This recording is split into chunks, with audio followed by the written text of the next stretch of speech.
Hello everyone, welcome to another video, and in this video we're going to talk about Star Wars Kingdom Hearts, and how a Kingdom Hearts Star Wars crossover could help redeem the sequel trilogy. And I'm reading this on Game Rant. So if you guys know, I'm a huge Star Wars fan. I talk like a lot of Star Wars on my Phil TMNT channel, which I shall link that channel in the pinned comments down below, so you guys can see me talking more about Star Wars stuff. Uh, and I've also streamed the Kingdom Hearts games on that channel too, which I have plans to stream the Kingdom Hearts games on this channel as well. So keep an eye out for that. So, like I said, as you guys may know, I'm a huge Kingdom Hearts fan. Well, obviously, because one, my shirt, and two, I named this channel Phil the Keyblade Master, which a nod to Kingdom Hearts. And I'm a huge Star Wars fan. Again, shirt, because my shirt is a Kingdom Hearts Star Wars crossover. So as Luke Skywalker, R2D2, we got R2D2 representation, this Donald, and we got a Goofy showing off some C3PO representation over here. And I am a huge fan of like the prequels, which is episodes 1 to 3.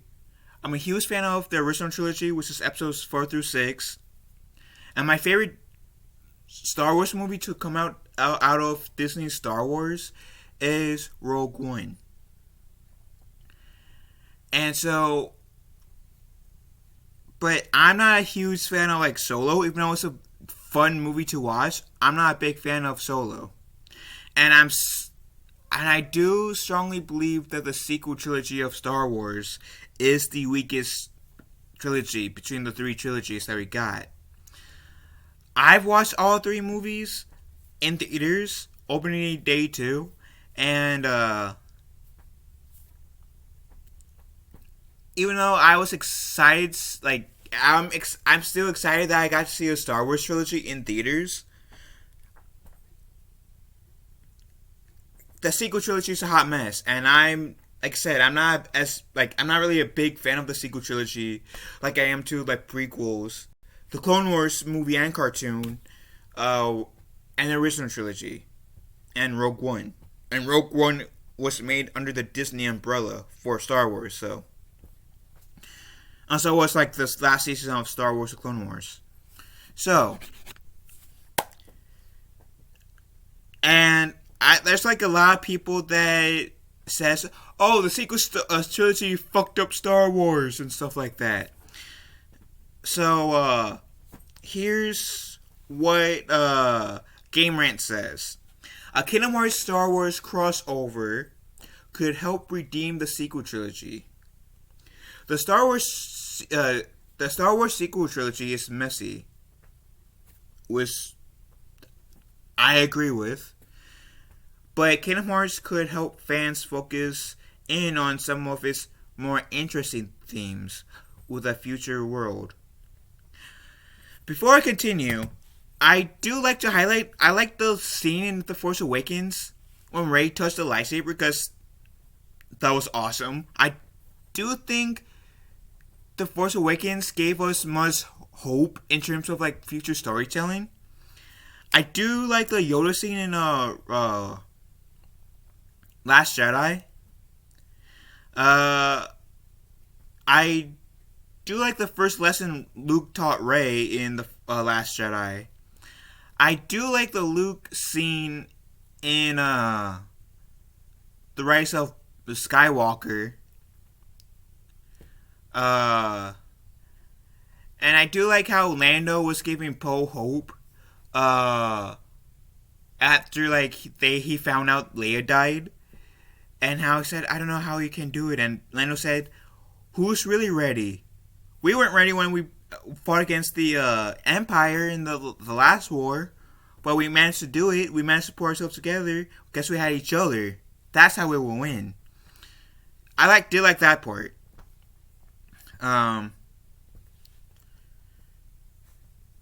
So those are like the things that I liked the most all from the sequel trilogy. For me, anyways. But let me continue with this article.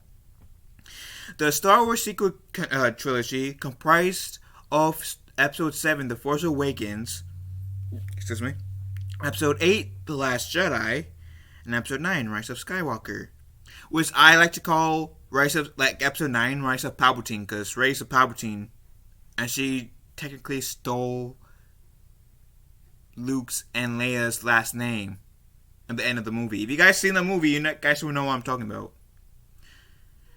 So, pretty much the sequel trilogy is divisive. Arguments have persisted in the online communities for years about which movie ruined the series and its many characters. Which that I came back on. That has been like a ongoing debate / argument on which movie in the sequel trilogy ruined Star Wars. And some even occasionally I've heard even Solo ruined Star Wars, but for the most part I've heard Solo ruined the character of Han Solo more than it ruined Star Wars. But I've heard some people saying they feel like Solo ruined Star Wars for them. But anyways, one takeaway even Episode 7 and 9 director J.J. Abrams admit is that the sequel trilogy wasn't plotted out from the beginning, contributing to its messy progression under the different creative minds. And what he means by that is that they didn't really have an outline for the sequel trilogy.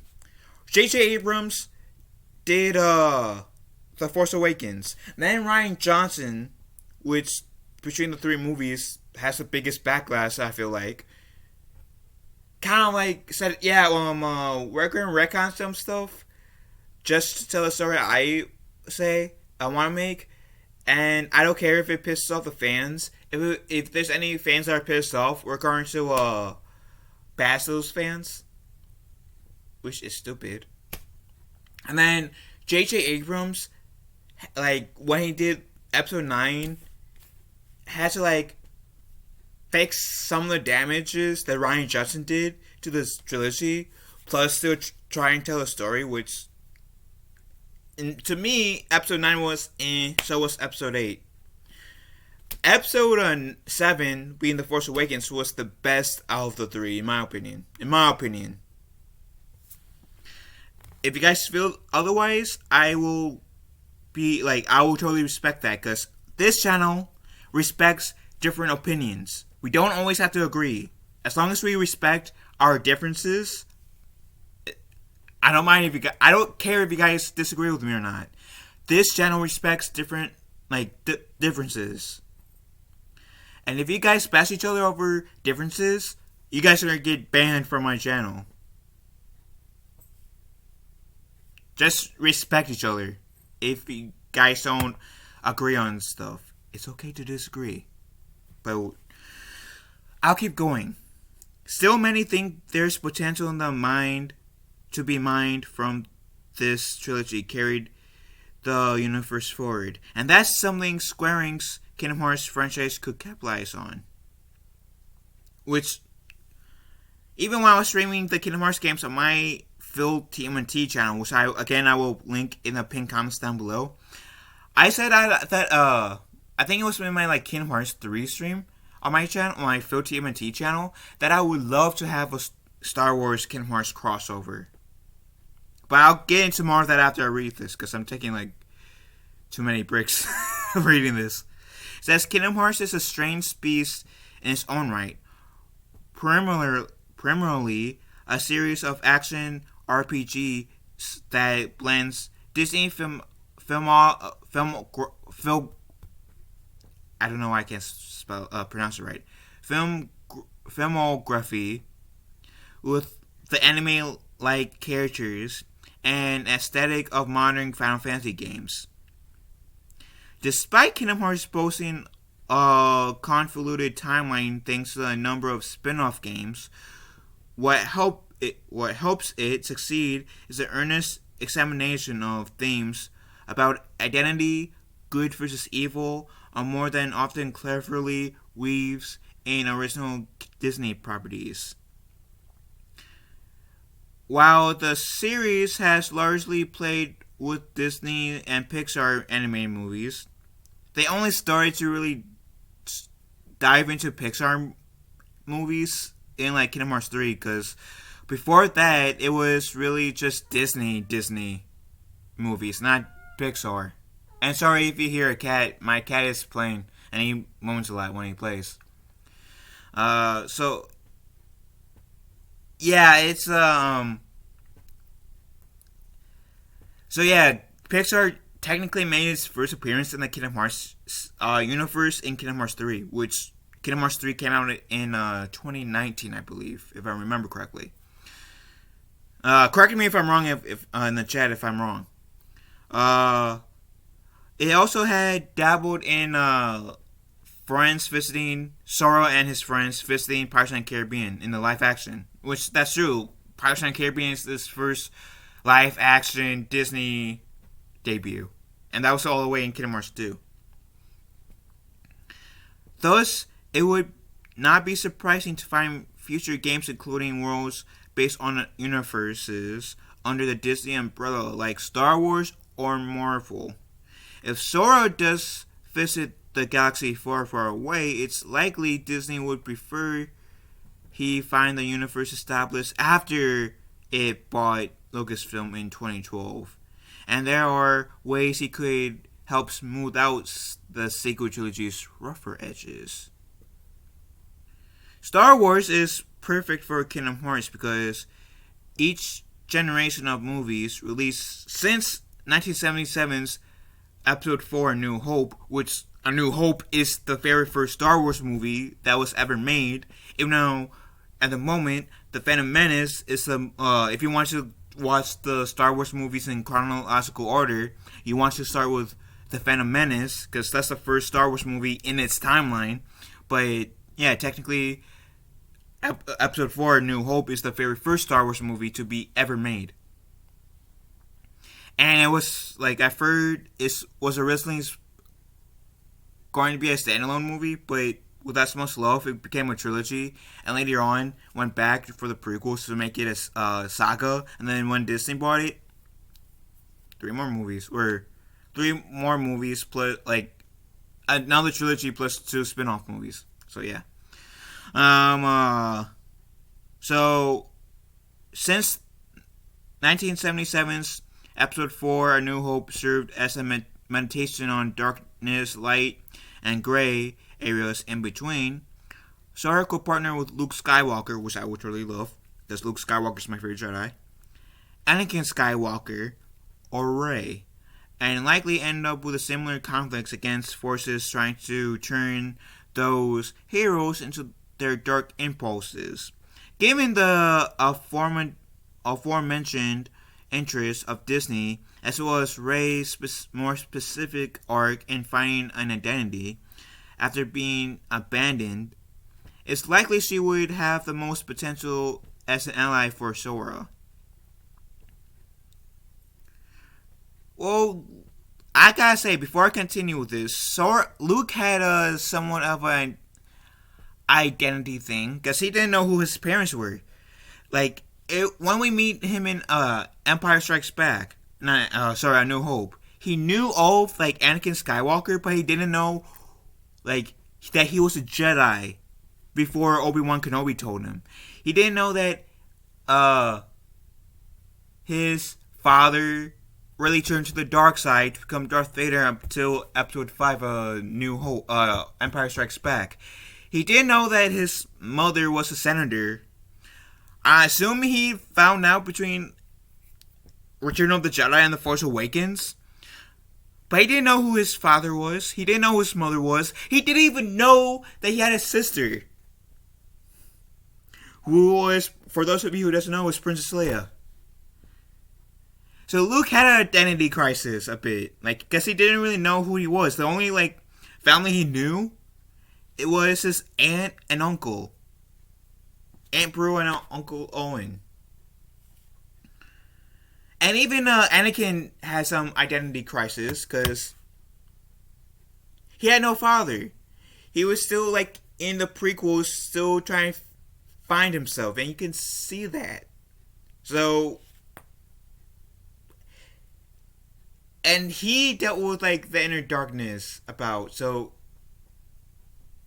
Anakin and Luke could also make good allies for Sora, not only Rey. But anyways, I'll continue. That was my little rant before I continued.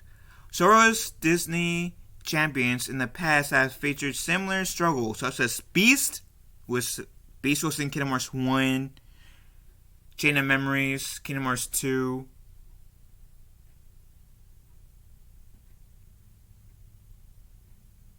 Yeah, that's all the games that Beast was in. Uh, Such as Beast dealing with overcoming his darkness after finding love, or Mulan, which she was in Kingdom Hearts 2, or Mulan coming into her own strength after pretending to be someone else. A potential Star Wars world in something like Kingdom Hearts 4 may well follow this trend, partnering Sora with a protagonist like Rey to help them through their arc. However, the most interesting direction for Kingdom Hearts will be a deeper examination of the antagonist Kylo Ren. Kylo Ren is a Sith monarcher bestowed upon Ben Solo. Which, for those of you who doesn't know what a Sith, the simplest way I can explain it is you guys know what Jedi are, which is like Luke Skywalker, Anakin Skywalker, Mace Windu, Yoda, Obi-Wan Kenobi, Ahsoka Tano, Rey, if you want to consider her as a Jedi. They hinted Finn as a Jedi in Episode 9. Ezra Bridger, Kanan Jarrus. I'm gonna reference a Legends character, Starkiller, and other Jedi that I haven't mentioned. Those are Jedi, right?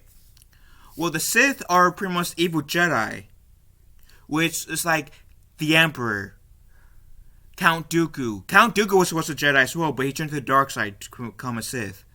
Fenris was a Sith for the most part in the Clone Wars.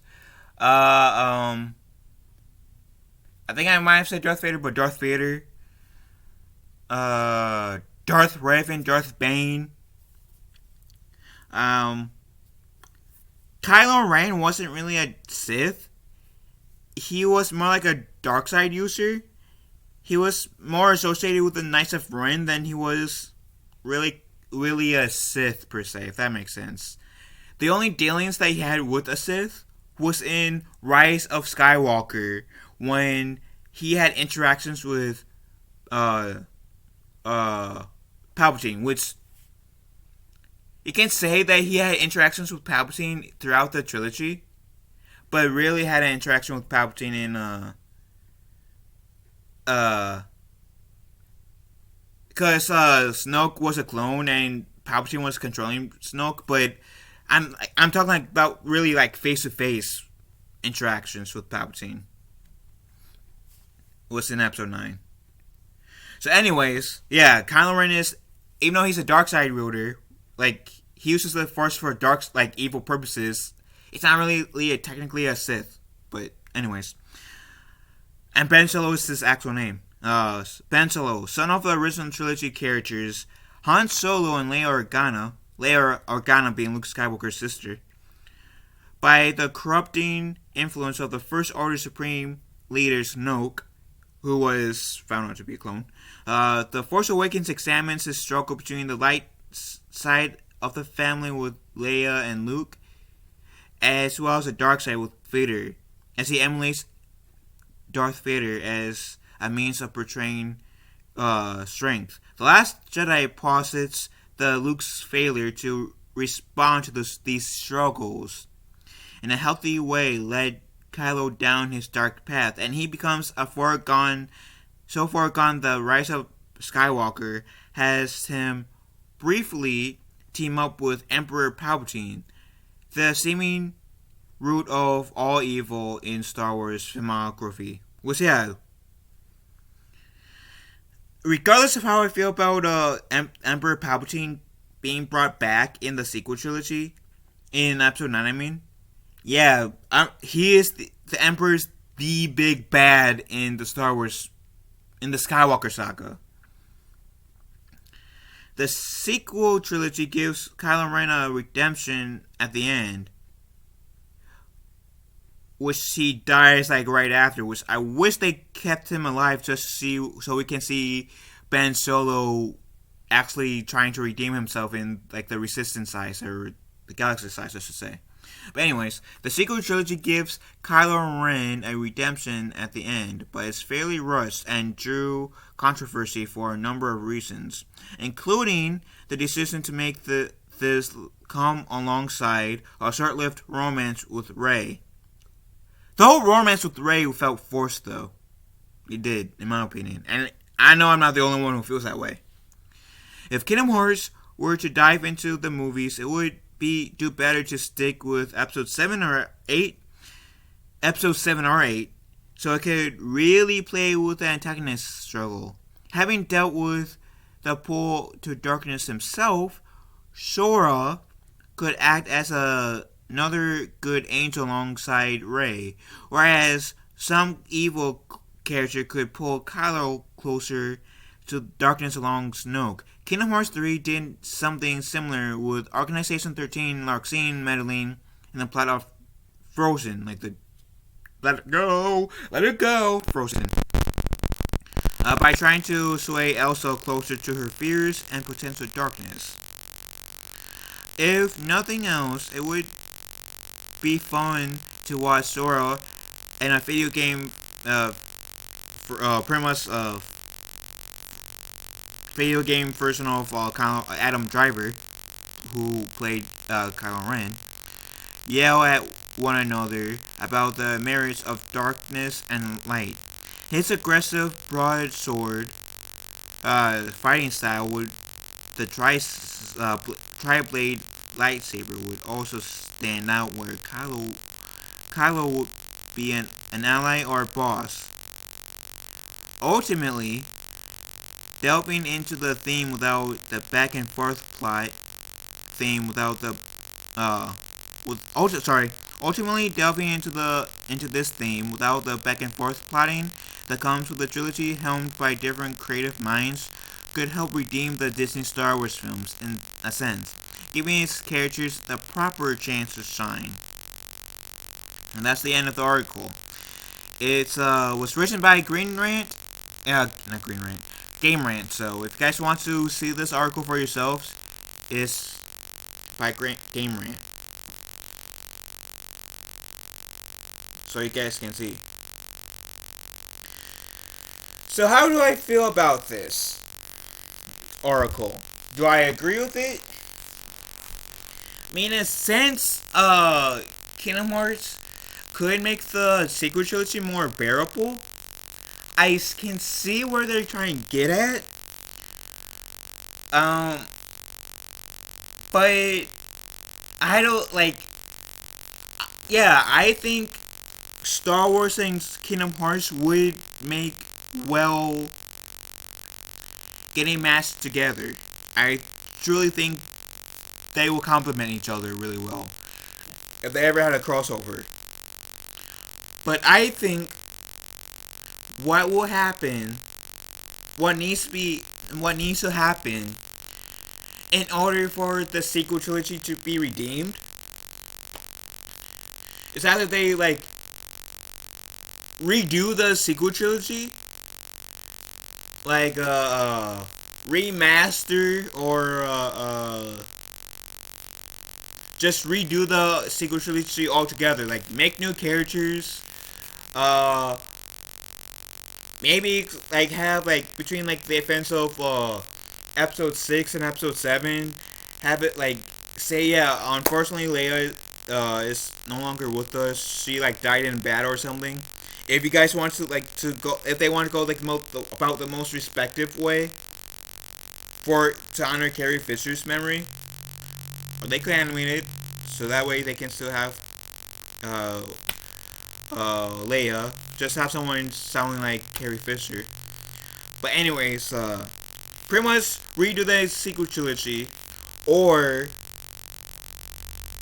scrub all the books, like decanonize all the books that are connected to the sequel trilogy at the moment, and say, okay, we need to restructure the sequel trilogy into like these books to make it make sense, or try to make them make sense.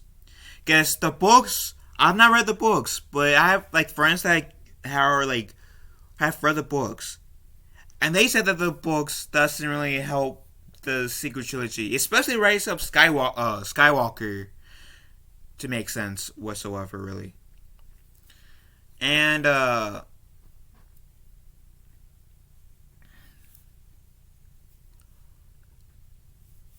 it's just like I said, I feel like the best way for them to do it is just to redo the sequel trilogy, so we can have like a cohesive story where the story will make sense. Bring in like one of the story treatments for George Lucas, because if you guys haven't been following Star Wars as closely as someone like me, here's the thing: George Lucas had story treatments for the sequel trilogy, right?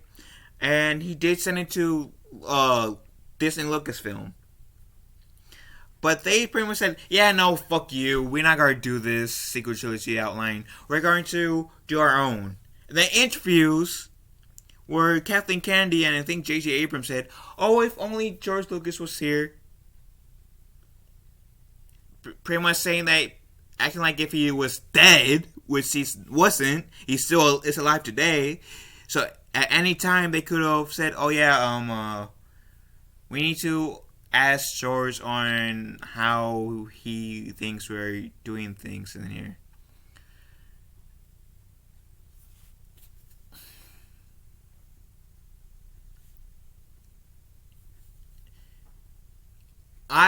It will take a lot to redeem the sequel trilogy.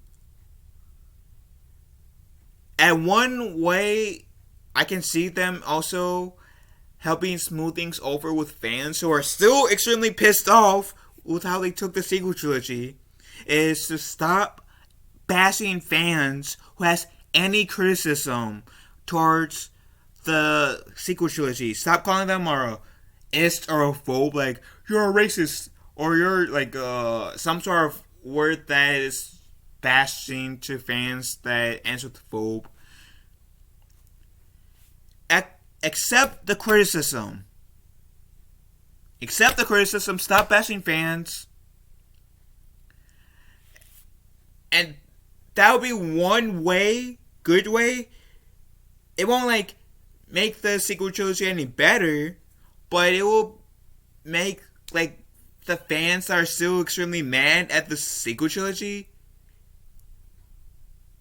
to be less mad. Because that's part where the people who are mad at the sequel trilogy, that's at least some, are mad at the sequel trilogies. Not so much at the sequel trilogy itself. It's more like so how it was probably executed, and the people at Lucasfilm's response to any criticism of the sequel trilogy.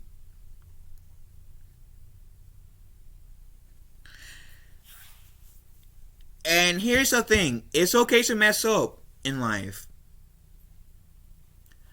It's okay to mess up, but at least acknowledge where you mess. Like if you like say, oh yeah, this way wasn't exactly the best way. We thought it would be the best way, but it wasn't the best way. Some sort of recognition to acknowledge that the execution wasn't the best per se, if that makes sense. And I'm not saying that if they took the George Lucas way, it will please all fans. I mean, the prequels didn't please all the fans, but I liked it. I admit that the sequel to the prequels, had its imp or cringy moments, but I liked it as a whole. I like the original trilogy as a whole. and that has its in moments at times. I do like some parts of the sequel trilogy, which I said in the beginning, but as a whole, it's a hot mess, and I don't really like it. Not near like, especially not nearly as much as I like the prequels or the original trilogy. And yeah,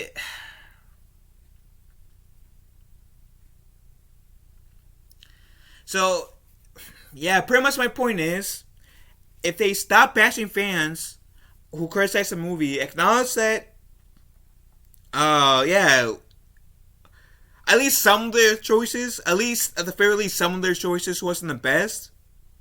That will help smooth things over with the fans, and actually potentially like reboot the book, like decanonize the books that are connected to the sequel trilogy, like heavily into the sequel trilogy, and say, okay, this is how we're going to try to explain the many plot holes that the sequel trilogy had in one cohesive story. That could help. That could help redeem the sequel trilogy, or just reboot the sequel trilogy altogether. I can see that helping too, but I doubt that Star Wars will reboot the sequel trilogy. But that's just my thoughts. That's just what I think about how they could redeem the sequel trilogy. I love Star Wars. I still love Star Wars, even though I'm not a big fan of the sequel trilogy or Solo, but I'm still a big fan of the prequels, the original trilogy, the Clone Wars movie, and the series. I'm a fan of Rebels, but not as big as Clone Wars. I love Rogue One. And I did find the Lego Holiday Special to be fairly entertaining. So, and even though I criticized the Disney Star Wars, I just complimented them too. Because Clone Wars Season 7 was made under the Disney umbrella. Rebels, under the Disney umbrella.